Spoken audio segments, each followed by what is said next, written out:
பச்சை புடவைக்காரியாய் உன் தாய் மீனாட்சி நான் உன்னிடம் வந்திருக்கிறேன். அன்பு குழந்தையே, உனக்கான நல்ல நேரம் வருகிறது. நீ பொறுமையாய் இரு. உனக்கு நிறைய விஷயங்களை புரிய வைக்க வேண்டியதாய் உள்ளது. யார் யார் எப்படி உன்னை சுற்றி இருக்கிறார்கள் என்பதை நீ உணராமல் நடந்து கொள்கிறாயே. உன்மேல் உண்மையாக இருக்கும் அன்பானவர்களை நீ காயப்படுத்தாதே. அவர்கள் உன்னை சார்ந்து இருக்கிறார்கள் என்று நினைத்து உதாசீனப்படுத்தாதே. அந்த நிலை நாளை உனக்கும் வரலாம். அதனால் உன்மேல் உயிராய் உள்ளவர்களை காயப்படுத்தாதே, உதாசீனப்படுத்தாதே. உனக்கு எல்லாம் நான் புரிய வைப்பேன். கொஞ்சம் காத்திரு. உனக்கு எல்லாம் சுகமாகிவிடும். உனக்கான நேரத்தை நான் கொடுப்பேன். உனக்கு கஷ்டம் வருகிறது என்றால் அது உன்னை நீ சரி செய்ய உனக்கு கிடைத்த வாய்ப்பு என்று நினைத்துக்கொள். உனக்கு பிரச்சனை தருவது துன்பத்தை அனுபவிக்க அல்ல, அனுபவத்தையும் வாழ்க்கையின் பாடத்தையும் அதன் உண்மையான நிலைப்பாட்டையும் தருவதற்கு. உனக்கு வெற்றி என்னும் கிரீடத்தை உனக்கு சூட்டும் நேரத்தை எதிர்நோக்கி பொறுமையோடு காத்திரு. உன்னிடம் நிறைய நல்ல குணங்கள் இருக்கிறது. ஆனால் சில நேரம் நீ எதிர்கொள்கின்ற நிகழ்வுகளின்படி எப்படி நடந்து கொள்கிறாய் என்பதை பார்த்தே உன்னை சுற்றி இருப்பவர்கள் நீ எப்படி என்று தீர்மானிக்கின்றனர். மதிக்கு வேலை கொடுக்கும் இடத்தில் உணர்வுகளுக்கு முக்கியத்துவம் அளிக்கின்றாய். அது கூடாது. உன் செயலை மற்றவர்கள் புரிந்து கொள்வார் என்று எதிர்பார்க்காதே. நீயும் மற்றவர்களை புரிந்து கொண்டு நடக்க வேண்டும். உனக்கு எல்லா சூழ்நிலைகளிலும் உன் அன்னை நான் துணை இருப்பேன். உன் அம்மாவாக அப்பாவாக நான் உனக்கு துணை நின்று உனக்கு உண்மையை எடுத்துரைப்பேன். வாழ்க்கையில் மனசாட்சிப்படி நடந்தாலும் மன கஷ்டமே மிஞ்சுகிறதே என கவலைப்படாதே. யாரும் உதவாமல் உன்னை நிராகரித்தாலும் நீ செய்த நன்மைகள், உன் எண்ணங்கள் உனக்கு நிச்சயம் நல்ல பலன் தரும். வாழ்க்கையில் நாம் கடக்கும் நிமிடங்கள் மிக அழகானவை. திரும்பி உணர முடியாத ஒரு அழகிய கனவு. அந்த கனவு நினைத்து பார்க்க எப்படி இருக்க வேண்டும் என்று யோசி. கனவுகள் மிக முக்கியம் ஒருவர் வாழ்க்கையில். ஏனென்றால் அவர்கள் கடந்த பாதைகளை நாம் கனவு என்றே நினைத்து மகிழ்ச்சியும் நிம்மதியும் அடைகின்றோம். அந்த கனவு இனிமையாக இருக்க வேண்டுமானால் அதற்கேற்ப மாற்றிக்கொள். நேரங்கள் மாற்ற முடியாதது. ஆனால் கசந்து போன நேரத்தை யோசிப்பதால் நிகழ்கால நேரங்களின் கனவுகளும் கசந்து போகும். அதனால் வாழ்க்கையில் கனவு சூரியனின் உதயத்தின் போது எழுந்த வெளிச்சமாய் உன்னிடத்தில் இருக்கட்டும். அந்த வெளிச்சத்தின் கதவுகளை நான் உனக்காகவும் உன் குடும்பத்துக்காகவும் திறந்து வைத்துள்ளேன். வாழ்க்கையில் உள்ள என் பிள்ளையான உன் அனைத்து பொறுப்புகளும் என் பொறுப்புகள். நீ தைரியமாக இரு என் தங்கமே. உன் வாழ்க்கை நல்லபடியாக நேர்கோட்டில் என் கண் பார்வையில்தான் உள்ளது. என்னுடைய பரிபூரண அருளும் ஆசீர்வாதமும் அன்பும் பெற்ற என் செல்ல பிள்ளை நீ. என் இதயத்தின் கருவறையின் அரவணைப்பில் நீ செம்மையாக வளர்ந்து வாழப்போகிறாய். உன் தாய் மீனாட்சியான என்னுடைய கடைக்கண் பார்வையால் உன் விதி தானே மாறப்போகிறது. நீ எங்கே போனாலும் உன்னை பாதுகாக்க உன்னோடு வருவது இந்த தாய் மீனாட்சி என்று நீ நம்பினால் எனக்கு நீ நன்றி சொல்ல வேண்டும். என் தங்க பிள்ளையே, உடைந்து போயிருக்கிறேன் என்று நீ கவலைப்படாதே. நான் உன்னை உருவாக்கி உயர்த்தப் போகிறேன். இது உன் அன்னை மீனாட்சியின் வாக்கு. வரும் காலம் எல்லாம் மகிழ்ச்சி என்னும் சத்தம் உன் மனதில் ஒலித்து கொண்டே இருக்கும். உன் உணர்வுகள் சில்லிட்டு ஆனந்த கண்ணீர் பெருகும். இனி உன் வாழ்வில் இதே ஆனந்த உணர்வோடு இருக்கப் போகிறாய் என் தங்கமே. உன் அன்னையான நான் உன் வீட்டிற்கு வருகிறேன். என்னை நீ நிராகரித்து விடாதே என் தங்கமே. நீ உனக்கு யாரும் இல்லை என்று நினைத்து அழுத போதெல்லாம் என் வருகையை நீ உணர்ந்திருப்பாய். அதே போலத்தான் நீ சற்றும் எதிர்பார்க்காதவாறு இன்று உன் மனதை மாற்றினேன். நீ சந்தோஷத்தில் திக்குமுக்காடியிருந்ததை பார்த்து பூரித்து போய் பார்த்து கொண்டு இருந்தேன். உன்னை சுற்றி உன்னை உண்மையாக நேசிப்பவர்களை இன்று நீ உணர்ந்தாயல்லவா? என் குழந்தையான உன்னை சிரித்து கொண்டே இருப்பதை பார்க்கும்போது உன் அன்னை இந்த உலகத்தையே மறந்து போகிறேன். உன் மனதில் இருந்த அனைத்து எதிர்மறையான எண்ணங்களும் மறைந்து போகும் நேரம் வந்து விட்டது. நீ எதற்காகவும் பயப்படாதே. யாருடைய பாவங்கள் விலக்கப்பட்டு விட்டனவோ அந்த புண்ணியசாலிகளே என்னை அறிந்து கொள்வார்கள், என்னை வழிபடுவார்கள். நான் என்னுடைய அருளால் உனக்கு 7 கடல்களையும் அளிப்பேன். 7 கடல்களுக்கு அப்பாலும் வந்து உன்னை காப்பாற்றுவேன். எவர்கள் என்னுடைய இந்த வார்த்தைகளில் நம்பிக்கை வைக்கிறார்களோ அவர்கள் நிச்சயமாக நல்வாழ்வு பெறுவார்கள். என் கையை பிடித்து கொண்டு நீ முன்னேறி செல். அதனால் அளவற்ற நன்மை உன்னை விரைவில் வந்தடையும். நான் இன்றும் உனக்காகத்தான் இருக்கிறேன்.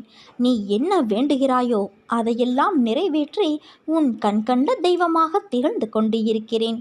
என் பக்தனை நான் ஒருபோதும் கைவிட்டது கிடையாது. இந்த வினாடி கூட நான் உன்னோடு தான் இருக்கிறேன். உன்னுடைய சுமைகளை என் மீது வைத்துவிட்டால் சத்தியமாக உன் அன்னையான நான் அதை சுமப்பேன். நான் உனக்கு வாக்குறுதி தருகிறேன். மிக விரைவில் உன் வீட்டிற்கு பணமாகவோ பிரச்சனைக்கு தீர்வாகவோ நான் வரப்போகிறேன். புத்திசாலியாக இருந்து என்னை நீ பிடித்துக்கொள். கசப்பு என்பது உன் நாவில் பட்டவுடன் தான் தெரிவது. உனக்கு அதை கொடுப்பதற்கு முன்பே எனக்கு தெரியும் அது கசப்பு என்று. அதை மீறி உனக்கு நான் தருகிறேன் என்றால் உன் நாவின் சுவை எனக்கு பெரியதல்ல, உன் ஆரோக்கியம்தான் எனக்கு முக்கியம் என்று ஒரு தாய் எண்ணுவது போல உன் மனதில் உள்ள எதிர்மறை எண்ணத்தை கசப்பு கொண்ட மருந்தால் உன் மனதிற்கு அனுப்பி உன் உள்ளத்தையும் ஆத்மாவையும் ஆரோக்கியமாக ஆக்குகிறேன்.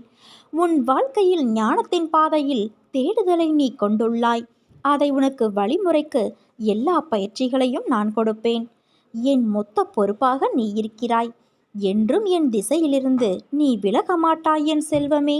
உன்னை விட்டு நான் விலகுவதும் இல்லை, விலகி போகும்படி உன் அன்னையான நான் செய்வதும் இல்லை. உன் அம்மாவாக அப்பாவாக நான் என்றும் இருப்பேன்.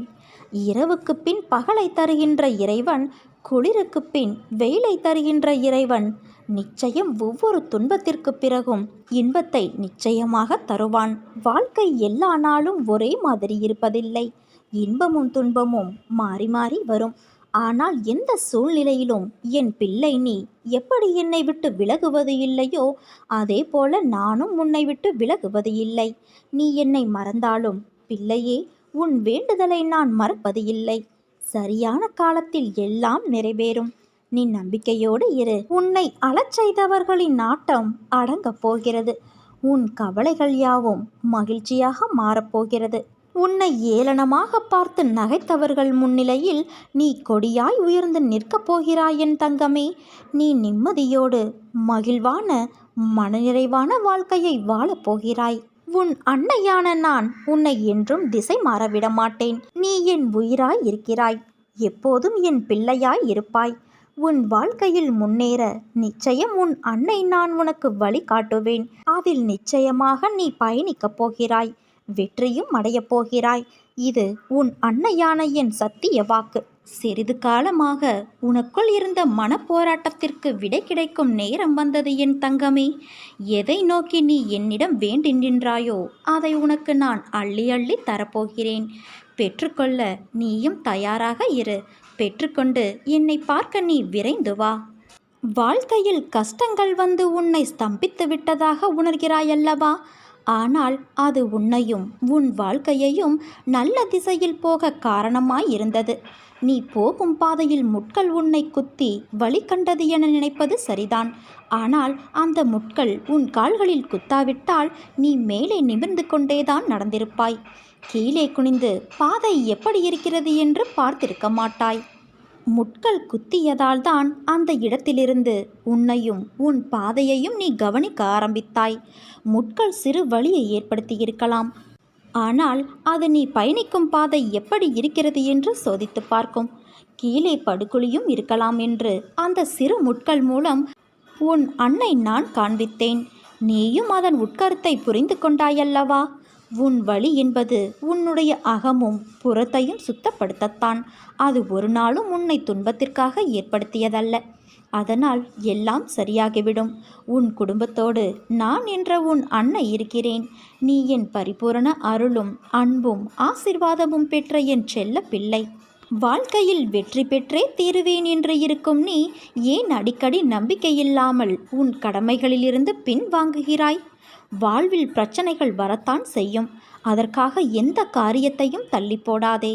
தொடர்ந்து தோல்விகளை சந்திக்கிறோமே என்று வருந்தாதே.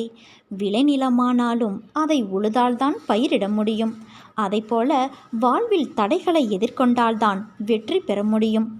எதை கண்டும் அஞ்சாமல் நம்பிக்கையோடு முயற்சி செய்து கொண்டே இரு. உன்னுடைய துன்பங்கள் எல்லாம் சேர்ந்து உன்னை பல இடங்களில் விரக்தியின் வெளிப்பாடாய் கோபப்பட வைக்கிறது. அது உனக்கு நல்லதல்ல குழந்தையே.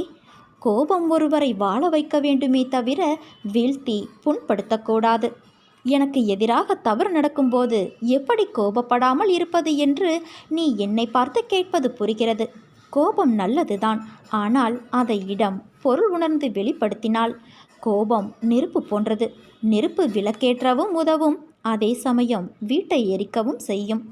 அதனால் கோபப்படுவதற்கு முன்பு ஒரு நிமிடம் நிதானமாக நன்கு யோசித்து செயல்படு. அவசரப்பட்டு வார்த்தைகளை கொட்டிவிடாதே. உன்னை நேசிக்கும் உள்ளங்கள் மீது என்றும் கோபப்படாதே. ஒன்றை புரிந்து கொள் குழந்தையே, வாழ்வில் சாதிக்க வெற்றி பெற நம்பிக்கையும் ஊக்கமும் தான் அவசியம். அது இருந்தால் கல்வியறிவோ பொருளாதாரமோ இல்லாதவனும் கூட முன்னேறுவதும் வெற்றி பெறுவதும் உறுதி. நீ எல்லா செல்வ வளங்களையும் பெற்று சீரும் சிறப்புமாய் வாழப்போகிறாய்.